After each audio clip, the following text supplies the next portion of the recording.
I'd listen to it a lot more if he wasn't awful. He absolutely crapped the bed.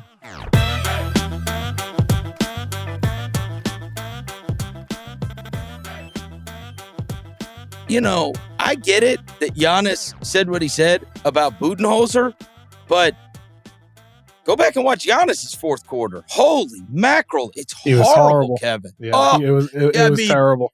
I mean, he is like bully balling guys the first three quarters. And then I went and charted it out the fourth quarter. And I'm like, what in the hell is this? It's pull up three, drive and an air ball, a pull up jumper, drives on Bam and Bam just blocks him, a jump hook from basically the free throw line, a post up fadeaway on Bam that he bricks, a post up again on Bam where he moves, but then he short arms it. It's just miss after miss after miss. And then obviously the ones that he got fouled on, he went to the line and gacked on those too.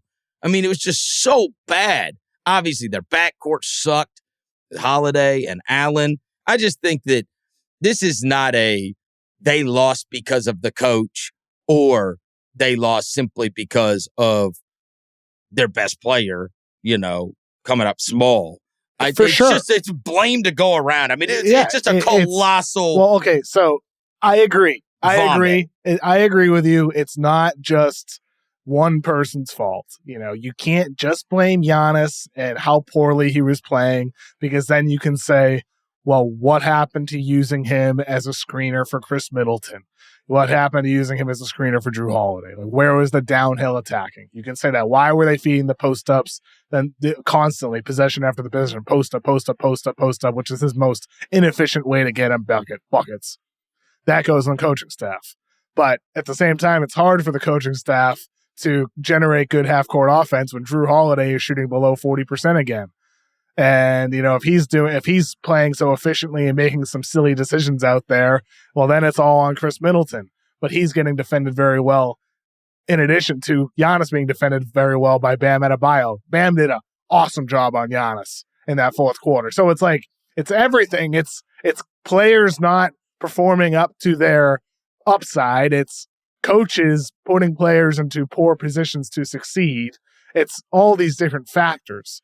And I to me, the strategy stuff, and I mean the not calling the timeouts and that's the stuff that's not calming it down. That stuff blows my mind because I always recoil at coaches every time in the playoffs that a team loses. It's the coach's fault, or we point out every coaching mistake. And every time a team wins, nobody says they won because of the coach. Yeah, I mean, sure, that's just the way it is. You can say that, but at the same time, I can flip this right around right now and say Eric Spoelstra deserves, tons of credit for in that fourth quarter turning Bam Adebayo into the lead ball handler and having Jimmy Butler be in those off-ball positions that you're talking about, Chris, where he's coming off of actions on the baseline to get these easy basket opportunities. That's Spo's decision to do that. I know, but nobody came out of that game talking about Eric Spoelstra. Yeah, well, we are.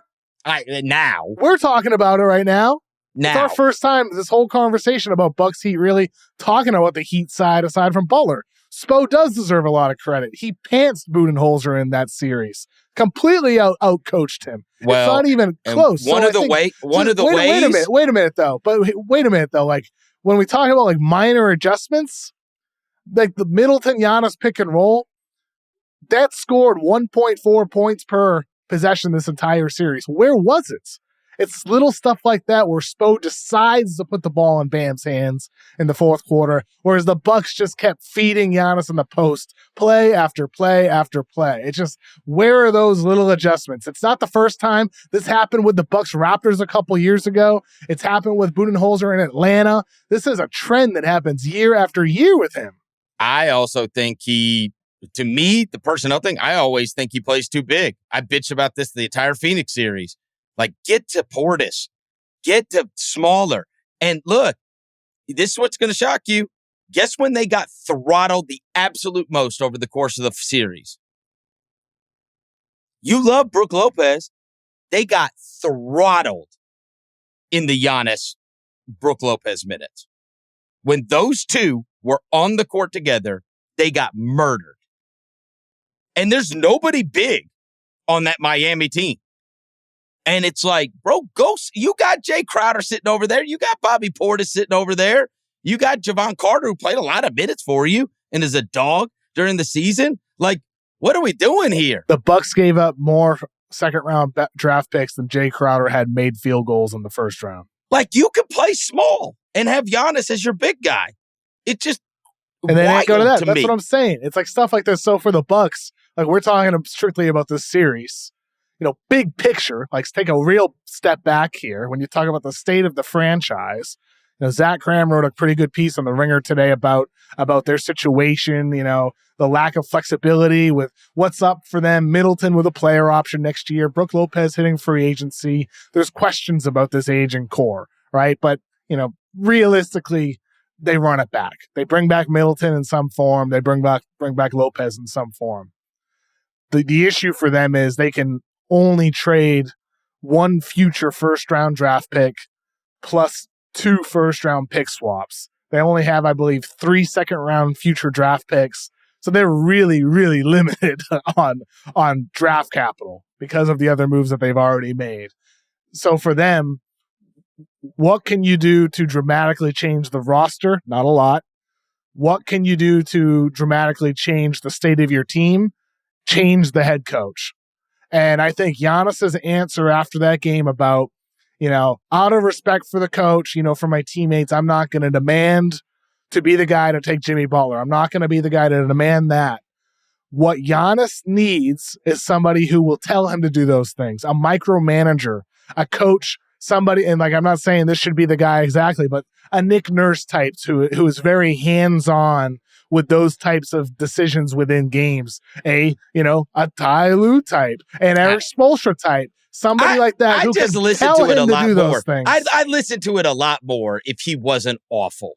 He absolutely crapped the bed.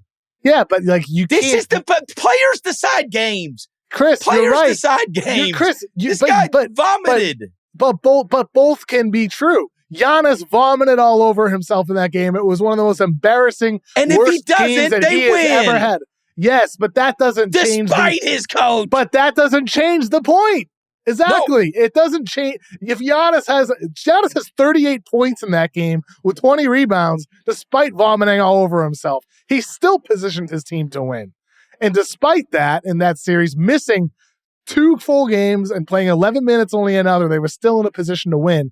And that game 1, Brook Lopez shoots 4 of 7 from the field, takes only 4 shots inside the arc. Where is the adjustment in that game to get Brook Lopez interior touches without Giannis? Why does it take until game 2 for that to happen? Why is everything so slow with Budenholzer? It has always been this way going back to Atlanta. So it doesn't matter if Giannis had dropped 55 points with this incredible game. It doesn't change the fact that Budenholzer holds that team back. Okay, did he win the championship? Yes. What does he get? Of course he does. That year, Budenholzer... He was a good coach then? That year, Budenholzer, throughout the season, installed a switching defense. He had them build quarter by quarter throughout the year, switching more and more and more throughout the year, progressively, to have that concept ready for the postseason. So he was a good coach, and now he's not a good I don't think Budenholzer is some bad coach. Budenholzer has positive qualities. Where Budenholzer struggles is with these in-game adjustments, these series adjustments. But I think he's good at installing a system. I think he's good at development, at that plan that begins in September and October at the beginning of the season. Budenholzer's not a bad coach. I just don't, and he would definitely deserve another gig. I just don't think he's the right coach for Giannis Antetokounmpo. That may be true in this current state of the franchise. I think, and this is where we just differ. If his best player delivers and doesn't miss 13 free throws and doesn't go 3 for 12 with 12 turnovers and doesn't try to throw the ball away like it has a disease on it after the jump ball, and it's like bro, come on. Chris, I agree with you. I love him. There's no other player that could have done that would have gotten the pass to where everybody was talking about his coach instead. Nobody. I don't think everybody. There's nobody else. There's nobody else. Everybody maybe isn't. LeBron. Did you watch any shows Maybe today? LeBron, because I went to a game Nobody's 2 talking days about ago. Budenholzer today. We're talking about Budenholzer. No, when I but went to a game. I don't see a bunch of people talking about Bud today. Everybody's talking. He's the only topic. What? I've only seen Giannis stuff about the failure quote is all I've seen today. Maybe we're tuning in on different blocks of shows. Budenholzer is for sure going to get fired. Like he is. Maybe. Look, to me, that not calling a timeout with 0.5 and then go into the press conference and say, yeah, we should have done that. Inexcusable. Like, no, I mean, that, again, no way. Chris, at the end of the day, we agree on Giannis. But my only point is this, and I just want to make sure like you're understanding my perspective here. Even if Giannis had shot well from the free throw line, and even if Giannis had a 60 bomb, and had they won that game and advanced the series forward, it doesn't change my points about Budenholzer. That's all I'm saying. My points about Budenholzer stand win or loss in the game. Like, you get where I'm coming from there? No, fair enough.